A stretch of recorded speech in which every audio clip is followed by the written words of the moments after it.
आदरणीय बंधुओं, माताओं व मेरी प्यारी बहनों, राधे राधे। आपका हमारे इस YouTube चैनल पर बहुत बहुत स्वागत है। बंधुओं, आज हम इस वीडियो में आषाढ़ पूर्णिमा, जिसे गुरु पूर्णिमा व व्यास पूर्णिमा के नाम से भी जाना जाता है, के शुभ अवसर पर व्यास जी के जन्म की कथा सुनेंगे।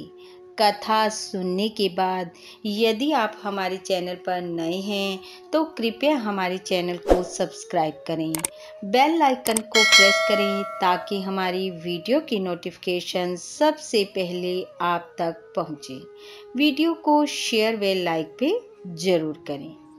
श्रीमद् देवी भागवत के अनुसार सूत जी कहते हैं, एक समय की बात है, महान तेजस्वी मुनिवर पराशर जी तीर्थ यात्रा कर रहे थे। घूमते हुए वे यमुना के पावन तट पर पहुँचे।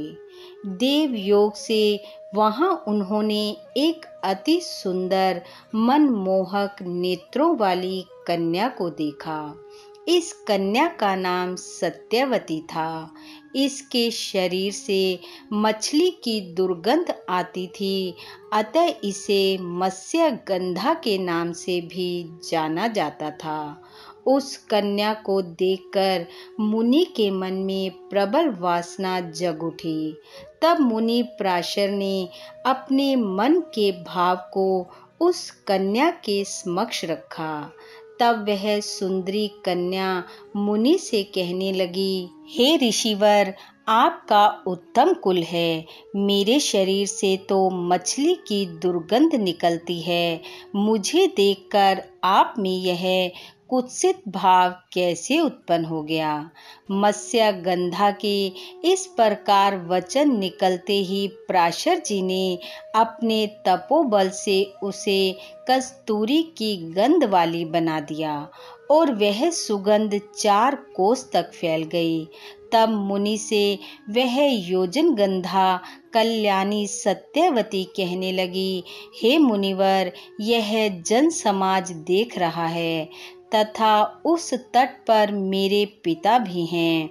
इस प्रकार सत्यवती के युक्तिपूर्ण वचन सुनकर महान विचारशील पराशर जी ने उसी क्षण अपने पुण्य के प्रभाव से कोहरा उत्पन्न कर दिया।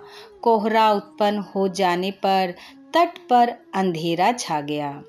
तब सत्यवती ने कोमल वाणी में मुनि से फिर यह वचन कहा, हे विप्रवर, मैं कुंवारी कन्या हूँ।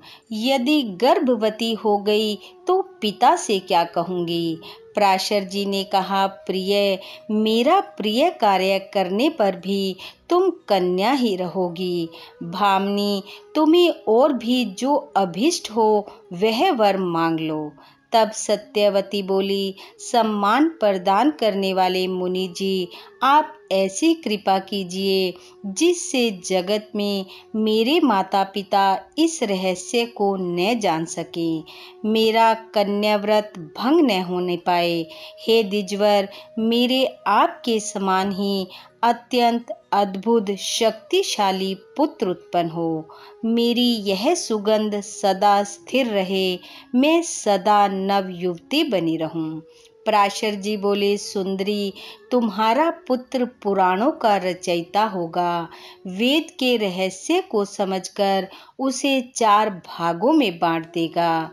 तीनों लोकों में उसकी प्रतिष्ठा होगी। सूत जी कहते हैं, मुनिवर के यों कहने पर सत्यवती अनुकूल हो गई। तत्पश्चात यमुना के जल में स्नान करके मुनिवर वहां से तुरंत पधार गए। सत्यवती भी पिता के घर लौट गई। उसी क्षण उसे गर्भ रह गया। समय अनुसार सत्यवती ने यमुना के द्वीप में ही पुत्र उत्पन्न किया। वह तेजस्वी पुत्र उत्पन्न होते ही बड़ा हो गया और अपनी माता से कहने लगा, माँ, मुझ में असीम शक्ति है। मन को तपोनिष्ठ बनाकर ही मैं गर्भ में प्रविष्ट हुआ था। अब तुम इच्छा अनुसार जा सकती हो। मैं भी तपस्या करने चला जाता हूँ। हे माता जी, कभी तुम्हारे सामने अत्यंत कठिन परिस्थिति आ जाए तो मुझे स्मरण करना, मैं उसी क्षण सेवा में उपस्थित हो जाऊंगा। इस प्रकार कहकर व्यास जी वहां से चल दिए। सत्यवती भी अपने पिता के पास चली गई। सत्यवती ने यमुना द्वीप में व्यास जी को जन्म दिया। इसी से व्यास जी द्वैपायन नाम से विख्यात हो गए। वेद का विस्तार करने से उनका नाम वेद व्यास पड़ गया। पुराण संहिताएं तथा श्रेष्ठ महाभारत सब उन्हीं की रचनाएं हैं। त्रिकालदर्शी व्यास जी ने वेदों को 4 भागों में बांटा, जिनके नाम ऋग्वेद, सामवेद, यजुर्वेद और अथर्ववेद रखे, जिसमें से उन्होंने ऋग्वेद का अध्ययन अपने शिष्य बैल, यजुर्वेद का अध्ययन अपने शिष्य जैमिन, सामवेद का अध्ययन वैशंपायन और अथर्ववेद का अध्ययन समंतु मुनि को करवाया। इसके अलावा वेद व्यास जी ने 18 पुराणों की रचना की, जिसमें सभी वेदों के ज्ञान को रोचक कथाओं के रूप में प्रस्तुत किया। दया, धर्म, ज्ञान एवं तप के महारथी व्यास जी की सदा ही जय हो, जय हो, जय हो। बोलो अपने अपने गुरु महाराज की जय हो। बंधुओं, गुरु की कृपा सदैव आपके जीवन में बनी रहे। इन्हीं शुभकामनाओं के साथ आप सबका बहुत बहुत धन्यवाद। राधे राधे।